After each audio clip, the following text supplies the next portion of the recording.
Soalan ni kan kita jawab semalam kan?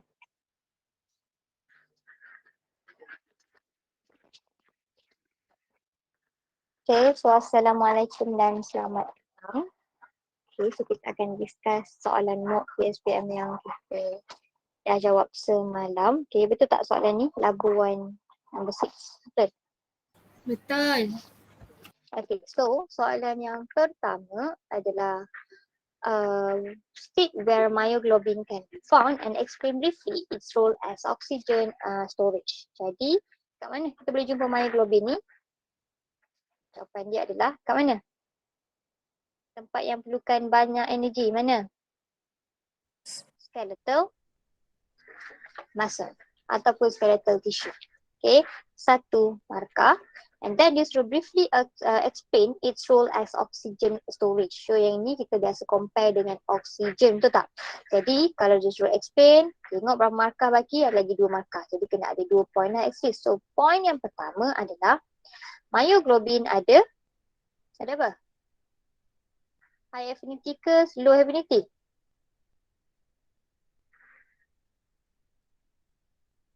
High affinity towards oxygen compared to siapa? Boleh jawab tak soalan madam? Compared to siapa? Hemoglobin. Hemoglobin. Okay. So seterusnya, kenapa? Kenapa kita cakap dia ada high affinity dan apakah function di dalam storage of oxygen? It only release, dia hanya akan release oxygen pada if the partial pressure is very low. Betul tak? Betul tak? Jadi satu markah untuk ini dan satu markah untuk ini. Dapatlah 3 markah. Okay. So soalan seterusnya. Stomata of plant Y close during the day by using starch sugar hypothesis. Explain opening of stomata of plant Y at night. Macam mana?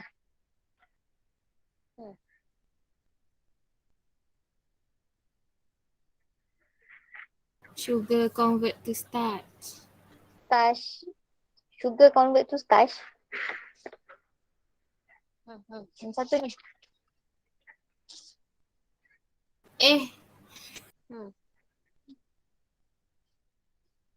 Mana tu? Starch ke Starch ke? sugar. Sugar. Okay.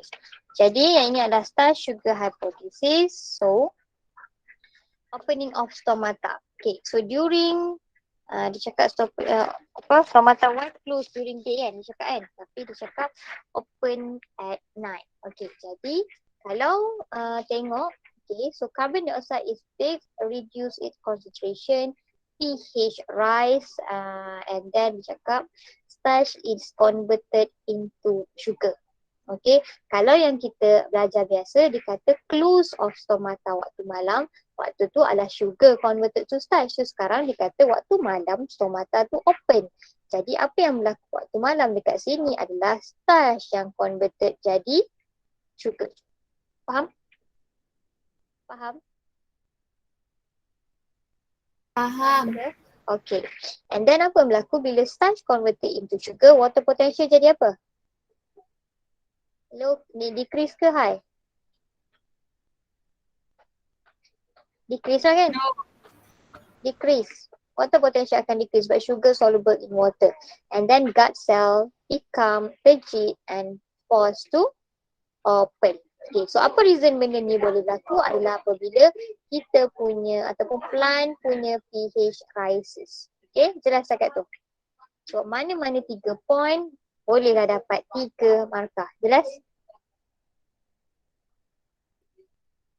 Madam, Ya saya. kalau saya tulis pH punya plant rises tu dapat juga kan? Dapat juga. Okay. Thank you, madam. Okay. Sebelum pH rise, kalau awak cakap concentration of carbon dioxide kurang pun boleh. Concentration of carbon dioxide kurang menyebabkan pH tinggi. waktu ni lah starch akan convert to sugar, water potential kurang, and kita punya stomata akan open. So the vice versa daripada normal yang patutnya berlaku lah. Sebab apa? Sebab tu dia tinggi carbon dioxide dia kurang. Okay, jelas cakap tu? Jelas. Seterusnya kita tengok describe the role of structure A. Jadi A tu apa? A tu apa? SA not. SA node. Apa function SA node? Oh, dia nak 2 markah. Jadi apa function SA? Yes. Pertama, act as a pacemaker. Baru 1 markah. Lagi 1 markah nak cakap apa? Dia buat apa sebagai pacemaker? Generate impulse. Yes. Dia initiate heartbeat by generating electrical impulse. Ataupun generate electrical impulse lah. Kalau penuh cakap dia initiate heartbeat by generating electrical impulse. Tapi madam terima je. Madam terima je kalau cakap dia generate electrical impulse. Boleh. Okay. Nak penuh cakap dia initiate heartbeat by generating electrical impulse. Okay, so 2 markah lah. Dapat setakat tu. So this will explain kita how contraction of the chamber of heart are coordinated during one cardiac cycle. Maknanya ni kena cerita pasal cardiac cycle. Dan biasanya soalan macam ni, kalau dah dapat 5 markah, dia adalah short essay. Okay, so dengar tak suara madam? Dengar. Okay, so dia adalah short essay. Bila short essay, kebiasaannya dalam answer scheme akan ada lebih dari 5 jawapan. Tapi kita akan pilih mana-mana 5 yang awak jawab daripada suggestion of answer lah. Okay, faham tak? Maksudnya mungkin dia bagi 7 answer choices. Tapi awak jawab ada 5 antara 7 tu dan awak akan dapat full mark macam tu. Sebab dia dah masuk dalam tajuk short essay. Short essay biasa macam tu. Essay sebenar pun macam tu. Dia macam tu lah. Okay. So yang dia suruh describe cardiac cycle lah senang cerita kan. Coordinated of contraction chamber. So point pertama. Okay. Ini madam baca. Madam tak nak tulis banyak. Okay. So boleh cakap as a node generates electrical impulse and spread across both atria, causing atrial systole. 1 point. Okay, dapat. Yang pertama cakap as a node generates electrical impulse and spread to both atria, causing atrial systole. Kalau awak buat benda ni dalam 2 ayat berbeza kan, let's say awak cakap as a node generating electrical impulse. Point kedua awak cakap the impulse spread across both atria. Point ketiga awak cakap atrial becomes systole. So 3 tu 1 markah. Masih boleh terima juga tapi tu dalam 1 point yang sama 1 markah. Dan kenapa wajib dia pilih atrial systole? Itu yang membezakan cardiac cycle dengan explanation lain, iaitu penggunaan systole dengan diastole. Jelas tak yang dia cakap ni? Jelas? Jelas. Jelas. Okay. So point seterusnya, okay, yang ini sama juga maksud dia. Bila cakap sama maksud, salah satu je. Kalau awak dah jawab ni dapat markah, awak jawab satu lagi tak dapat markah. Macam tu. Awak boleh cakap blood enter the left and right atrium from mana? Pulmonary vein and vena cava respectively, causing increasing in blood pressure. Itu adalah point yang sama dengan tadi. Okay, ni madam buat recording. Nanti kalau nak jelas macam nak tengok balik macam mana buat essay, point-point dia boleh tengok lah nanti. Okay, setakat tu jelas? Jelas madam. Okay, alright. So blood enter the left and right atrium from pulmonary vein and vena cava respectively. Okay, so itu adalah point yang pertama. So salah satulah kalau jawab tadi boleh, ni boleh 1 markah. Okay. Alright. Bukan 1 markah, silap. Tadi madam cakap ni 1 markah kan? Generate electrical impulse across both atria tu 1 lagi markah. So banyaklah markah dia. So akan dipilih mana-mana 5. Tapi make sure semua ni ada. So point kedua adalah impulse akan dipas ke mana? Daripada sini. Dia dah spread both atria. Lepas tu apa berlaku? Impulse are passed to the AV node. And okay, itu kalau madam akan bagi 1 markah and then delay for another. And delay for 0.1 second. Itu satu point yang sama dengan awak cakap blood is pumped from atrium to ventricles delay from 0.1 second. Okay, bukan delay, for 0.1 second. Maksudnya waktu dia ni delay impulse, yang ini akan transfer selama 0.1 second tu, itu adalah point yang sama, salah satu. Point yang ketiga pula, impulse daripada every node conducted by bundle of his to Purkinje fiber. Okay, itu point yang ketiga. Point yang keempat, Purkinje fiber transmit impulse to the both ventricle, left dengan right. Towards apa? Towards apa ni? Apex of the heart. Okay. So point seterusnya adalah pausing ventricle systole. Pausing ventricle systole, awak sebut je ventricle systole, another one mark lah. Okay. So blood pressure is higher in ventricle compared to the atrium, satu lagi markah.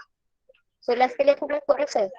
Blood is pumped from left dengan right ventricle out from the lung ataupun to the rest parts of the body, respectively. Another one. So lebih banyak dah medal sebut tu dekat 1, 2, 3, 4, 5, 6, 7 point medal sebut berbeza. Jadi maka akan dipilih mana-mana satu. Dapat? Madam, Ya saya. yang dekat dia masuk dalam apa right ventricle dengan tu Aha. Kalau tak cakap vena cava dengan pulmonary vein dapat ke?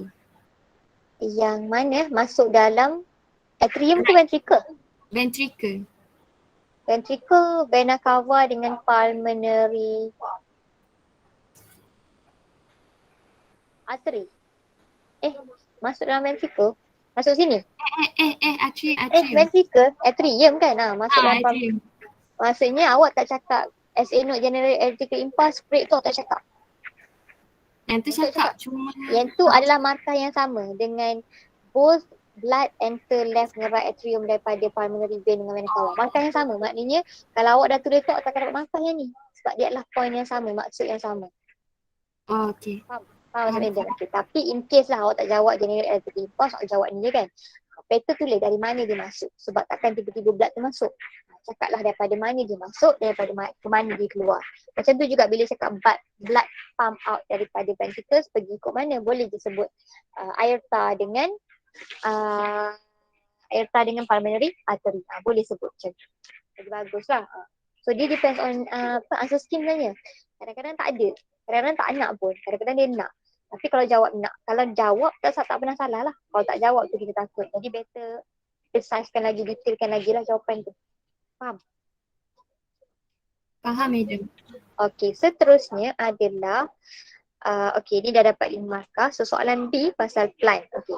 So apa soalan dia? There is a greater density of mitochondria in cell X compared of the root cortex lah. Daripada root cortex ada lagi banyak mitochondria dekat dalam X. So kita tahulah kot X ni apa kan? Okay. With the reference of the uptake of mineral ion suggest why there is greater density of mitochondria in cell X than in the cell of root cortex. Jadi ni root cortex kita. Ini adalah root hair kita. Okay. So kenapa dekat sini ada lagi banyak mitochondria? So ingat lagi tak benda ni? Apa function mitochondria awak rasa? Itu adalah epidermis, betul tak? Betul? Ni epidermis kan? Lepas epidermis baru jumpa cortex kan? Jadi kenapa banyak mitochondria dekat cortex? Let's say awak tak ingat tapi awak boleh berfikir logik kat sini. Cuma dia bagi contoh. Macam mana nak fikir logik? Awak kena tahu dulu kenapa kena ada mitochondria. So apa function mitochondria? So kita kena fikir logik sikit. Macam mana? Kalau tak hafal lah kena fikir logik lah. Kenapa? Apa function mitochondria? Nak produce apa? Energy. Atau lebih precise ATP lah. Cakap energy je. Cakap ATP. ATP ni nak guna untuk apa rasa? Active transport. Yes. So dah dapat jawapan kat sini. Jadi kita akan cakap kenapa lagi banyak mitochondria kat sini. Sebab minerals ion transported by active transport dari sini masuk ke dalam root cortex. Dari sini masuk ke dalam root cortex. Faham? Faham ke maksud dia? Okay, jadi more mitochondria are needed to provide energy for active transport. 2 markah. Okay, mineral ion daripada epidermis is transported by active transport to transfer the mineral ions into root cortex. Jadi those hands atau more mitochondria are needed to provide energy for active transport. 2 markah. Jelas setakat tu? Jelas, madam. Jelas simple je. Okay, so soalan seterusnya, apakah A dengan C? A ni apa? Bowman capsule. Bowman's capsule. C, Distal convoluted tubule. distal convoluted tubule. 2 markah. What is the process that occur at A? Senang sangat. Proses apa? Dekat Bowman's capsule. Ultra filtration. Okay, so give one factor that allow the process 8B to occur. So apakah faktor yang menyebabkan 8B ni boleh berlaku? Ada 3 tak surat Madam ajar. Apa dia? Bagilah mana-mana satu. Okay, so Madam sebut je lah. Boleh sebut high hydrostatic pressure in glomerulus. Boleh sebut diameter of afferent arteriole is larger than efferent arteriole. Boleh cakap highly coiled glomerulus. Boleh cakap high permeability of glomerulus. Betul? Mana-mana satu. Sebab dia nak 1 markah sahaja. Boleh setakat tu? Boleh. Setakat tu? Okay, so untuk soalan seterusnya, kata what happen if person drink small amount of water. So 2 markah. Okay, so kita come back ke sini. Apa berlaku kalau someone drink water secara kurang ataupun sikit? So ingat lagi, hormon apa yang berkaitan dengan yang control the amount of water dalam badan kita? Regulate the water amount dalam badan. Hormon apa? Antidiuretic hormon. ADH. Betul. Jadi persoalannya kalau kita minum sikit air atau banyak air. Kalau saya minum sikit air, ADH ni secreted banyak ke sikit ada kaitan tak?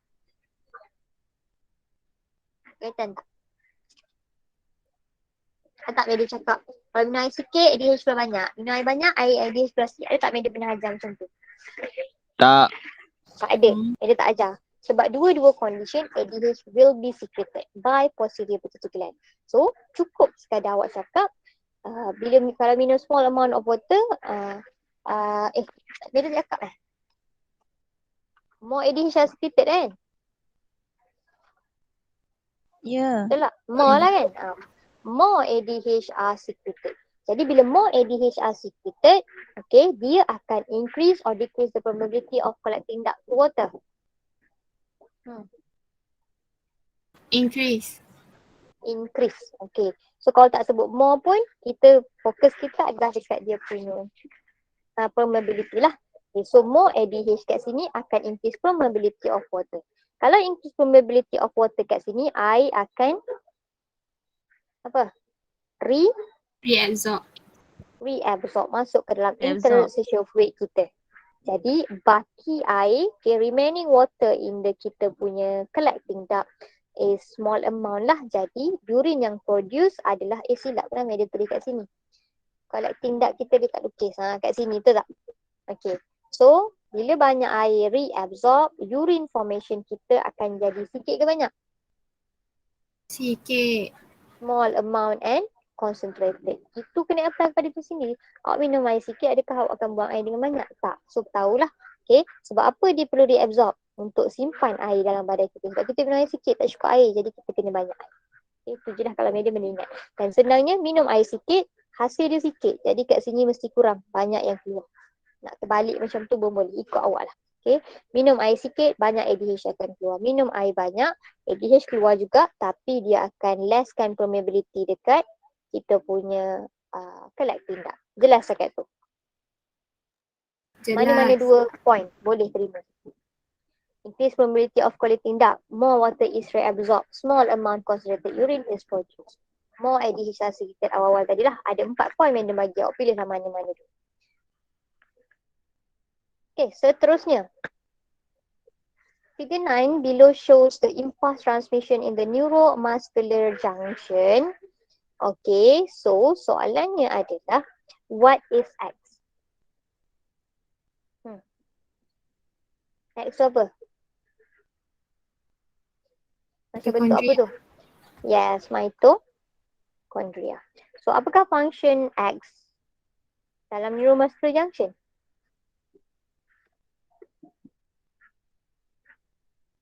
Tak kisahlah dalam function mana pun, function dia tetap sama kan. Tak kisahlah kat tempat mana pun. Apa function mitokondria sebenarnya? Generate ATP. Yes. Provide ATP ataupun generate ATP. Tapi kat sini ditanya dalam neuromuscular junction. Jadi untuk apa kita gunakan ATP ni? Adalah untuk synthesize neurotransmitter. Ataupun dia nak reuptake balik neurotransmitter dari luar masuk ke dalam pun gunakan energi. Yang ni tolong take note sebab rasa tak ada dalam buku kan. Okay, jadi kita nak provide ATP for the synthesis of neurotransmitter. Untuk hasilkan neurotransmitter, dia perlukan energi. Jadi 2 markah untuk tu. Okay, jelas cakap tu? Jelas? Jelas. Jelas. So molecule P release by synaptic vesicle. What will happen if P is absent? So dia keluarkan satu neurotransmitter. Di mana dia keluarkan neurotransmitter tu dekat neuromuscular junction. Okay, neuromuscular junction ni adalah in between skeletal muscle dengan apa? Ni skeletal muscle kita dengan kita punya synaptic vesicle. Synaptic terminal. Okay. Jadi P ni apa? Menda nak tanya. P ni apa? P ni apa? Neurotransmitter. Neurotransmitter nama apa? Kalau skeletal muscle, medium sebut satu. Acetylcholine. Yes, acetylcholine. Tapi dia tak tanya pun kan. Tak apalah, tapi tahulah itu adalah acetylcholine. Jadi dia tanya what happen kalau tak ada acetylcholine. What happen? Untuk soalan macam ni, kita fikir secara terbaliklah pula. Kita tak tahulah what happen kalau dia tak ada. Tapi kita tahu kalau dia ada apa berlaku. Apa berlaku kalau dia ada? Acetylcholine ni buat apa? Apa berlaku kalau dia ada? Awak tak tahu kalau dia tak ada, tak tahu apa jadi. So, kita berfikir secara reverse lah pula. Okay, kalau dia tak ada, awak tak tahu jadi apa. Kalau dia ada, apa yang berlaku? Jawab. Apa berlaku kalau dia ada? Dia akan bind kat mana? Sodium channel. Ke mana? Sodium channel. Ligand gated sodium channel punya reseptor, betul? Betul. Betul. Lepas dia bind dekat ligand gated sodium channel, what happen to the ligand gated sodium channel? Dia akan Open. Lepas tu apa yang akan masuk? Apa yang akan masuk ke dalam dia? Let's say channel tu dah open, apa yang akan masuk dalam? Sodium. So dia masuk lah kan sebab dia adalah ligand gated sodium channel. Jadi masuknya banyak-banyak sodium ni akan menyebabkan apa? Depolarization. Depolarization of. Tapi sampai ni atas sekali. Depolarization of sakrolema, iaitu plasma membrane of the skeletal muscle, kita panggil sakrolema. Dan ingat lagi, bila depolarization tu semakin tinggi, dia akan trigger action potential. Betul tak? Dia akan trigger action potential kalau dia capai the threshold level. Jadi itu kalau adanya neurotransmitter kita. Tapi kalau tak ada, awak rasa awak nak jawab apa? Awak nak jawab opening ke awak nak jawab secara sinopsis je?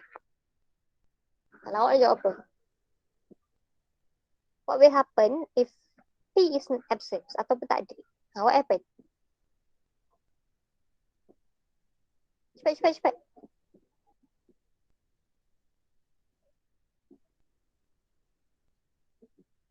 Cepat. Dia tak Agak-agak boleh bind je. dekat ligand gated channel tu kan? Tak ada apa akan bind lah basically kan. Tapi nak cakap tak boleh bind, memang tak ada benda.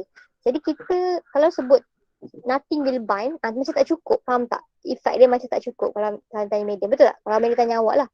Kalau orang tanya apa berlaku kalau P tak ada, dia tak boleh bind. Tak bagi effect apa-apa pun. Jadi instead of P cakap tak boleh bind, kita akan bagi tahu benda yang penting. Iaitu benda yang penting adalah pasal depolarization ataupun action potential. Betul? Dia cakap ni. Sebab benda tu yang akan trigger muscle contraction and so on. Betul tak? Betul. Betul. Jadi answer yang sepatutnya adalah awak boleh cakap without the presence of tak payah buat ayat pun sebenarnya sebab dia tanya secara structure kan.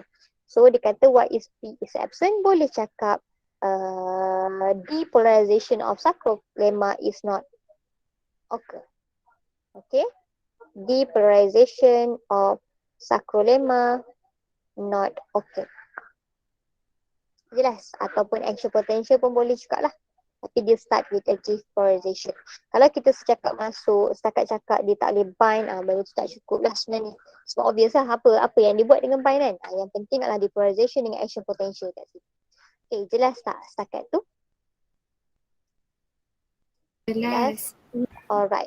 So seterusnya adalah identify structure Z. Apa tu Z? Apa tu Z? Sarkomia. Sarcomere. Satu markah. So what happened to structure Z after molecule P is released into the synaptic cleft? Ini boleh cerita yang tadi. Apa jadi? Molecule P pergi buat apa?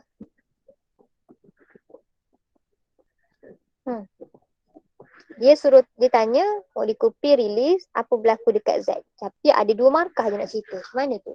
Jadi kita cakap P buat apa lepas release? Ini bolehlah kita cakap tadi dia buat apa?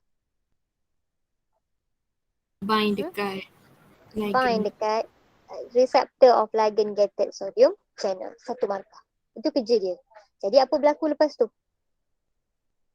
Apa berlaku lepas tu, dia suruh relate dengan apa berlaku dekat Z. Which is, jauh tu cerita dia betul.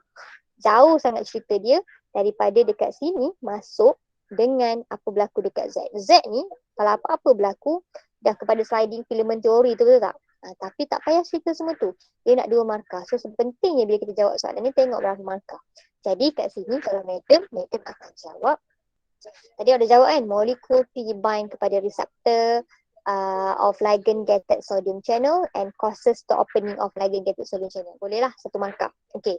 So kita gabung jadi satu ayat. So point kedua adalah influx of Na plus into muscle cell causes depolarization ataupun trigger action potential and Z will contract ataupun shorten. Kita summarize macam tu sebab dia suruh relate juga what happen to Z.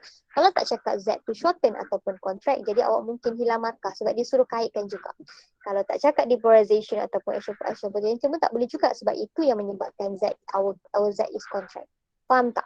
So itu cara, ada je student yang tanya madam, cerita pasal ni panjang tapi markah dia pendek macam mana? Tu kebijaksanaan awak nak highlight cerita pasal mana. Tengok soalan. Kadang-kadang macam ni kan. Soalan tanya dua benda yang related. Jadi cerita macam tu lah. Faham ke? Faham tak? Faham. Faham. Jadi mekanisme apa yang involve dengan Z ni? Baru cakap pasal mekanisme dia. Apa dia? Apa yang awak belajar? Mekanisme yang involve dalam contraction. Apa nama dia? In filament. Yes. Sliding filament theory. Okay. Oh. Alright. Seterusnya, predict what happen to Y if the muscle is fully contracted. Apa jadi? Y itu apa? Mana Y? Oh ni. Y ni tengah-tengah ni. Apa nama dia? Center of sarcomere. Betul? Sebab semuanya akan move to the center kan? Betul? Contraction akan pergi ke towards the center, betul tak? Dia akan slide towards the center. Jadi soalannya ni macam hebat jugalah sebabnya awak tak tahu pun. Dia tak pernah cerita pun dalam buku pun tak ada. Jadi apa yang berlaku pada Y kalau muscle is fully contracted? Memang dah habis contract dah. Apa berlaku kepada Y? Y will disappear. Y tu tak akan nampak. Jelas? Jelas cakap tu? Jelas. Okay. So seterusnya dia suruh bagi difference between transmission of impulse across neuromuscular junction dengan along the axon. Senang sangat. Markah dia pun satu. Okay, so madam nak bagi tahu untuk difference adalah beza. Betul? Tak boleh buat table. Tak boleh. Dalam exam tak boleh buat table. Jadi ayat yang perlu awak guna contohnya adalah awak kena cakap neuromuscular junction involve neurotransmitter while along the axon involve no neurotransmitter. Contoh, satu markah bila point yang pertama dengan kedua betul dan ada perkataan Y. Comparison lah. Boleh? Faham tak maksudnya cara nak jawab tu? Faham? Faham. Faham. Ataupun ada banyak lagi jawapan. Impulse neuromuscular junction is chemically transmitted while impulse along the axon is electrically transmitted. Neuromuscular junction involve voltage gated sodium channel, tak involve voltage gated potassium channel, tapi along the axon dia involve both voltage gated sodium dengan K plus channel. Okay, neuromuscular junction leads to depolarization, manakala along axon dia leads to action potential. Okay, neuromuscular junction speed of impulse transmission is slower, along the axon speed of impulse transmission is faster. Okay, neuromuscular junction, presence of Ca2 plus channel, along the axon, no Ca2 plus channel. Okay, along in neuromuscular junction involve receptor protein, while along the axon does not involve any receptor protein. Mana-mana satu markah je pun. Okay, mana-mana satu. Dan untuk soalan macam ni, katakan dua markah. Okay, so ni satu markah kena buat satu lagi comparison. Apa beza difference dengan compare? Apa beza? Beza difference dengan compare. Compare tu apa? Compare macam yang tinggi rendah tu kan? Compare tu banding kan? Banding. Banding. Tapi difference tu bezakan. Maksud dia kat sini, kalau soalan tanya difference, tak ada masalah. Awak cakap dia semua perbezaan. Tapi kalau soalan tanya compare ni yang biasa awak buat silap. Compare ni ada dua-dua. Similarities dengan difference. Sebab kita suruh kita bandingkan, dia tak cakap pun beza saja. Jadi biasanya answer scheme memang ada markah untuk similarities. Katakan markah dekat sini 5, dia akan cakap 2 markah similarities, 3 markah difference. 1 similarities, 4 difference. Kena ada similarities. Faham tak? Kalau compare. Kalau difference, yes, buat difference saja. Jelas tak? Jelas. Jelas. Okay. So seterusnya adalah name type of mechanism of hormone shown in figure 1B. Hormon X boleh masuk. Hormon apa ni? Hormon X boleh masuk. Berapa jenis hormon nak belajar? Berapa jenis hormon kita belajar? Berapa? 2. 2 apa dia? Steroid. Steroid dengan non-steroid. Jadi ni steroid ke non-steroid ni? Boleh masuk plasma membrane ni? Steroid. Right. Steroid. Betul? Steroid. So, plasma membrane made up of lipid. Jelaslah benda tu. Jadi lah steroid hormon. Jadi steroid hormon mekanisme dia apa? So mekanisme untuk steroid hormon. Apa dia? Gene activation ke? Yes, gene activation. Betul. Tepat sekali. Okay. So gene activation. Kalau non-steroid hormon, mekanisme dia apa? Second messenger dalam kurungan CAMP. Okay, kita tulis siap-siap lah saja nak tulis siap-siap. Tak tahu soalan tanya apa. Betul. So name type of mechanism of hormones action. Apa nama type dia? So dia adalah steroid. So nama dia adalah gene activation. Satu markah. State other type of mechanism of action of hormone and how it is different from the mechanism of action of hormone. Jadi satu lagi apa dia? Satu lagi type of mechanism of action hormone. Apa dia? Kita tulis kan? Second messenger. Yeah, second messenger activation ataupun CAMP. CAMP ni si huruf kecil Okay, second messenger activation. Okay, dia kata how different. Macam mana difference beza antara dua? Simple. Buatlah ayat apa-apa different. So boleh cakap, okay dengar, boleh cakap gene activation involve transcription and translation. CAMP activation does not involve transcription and translation. Okay, so gene activation, hormone can diffuse through plasma membrane of target cell. CAMP activation, hormone cannot diffuse through plasma membrane of target cell. Dengar tak?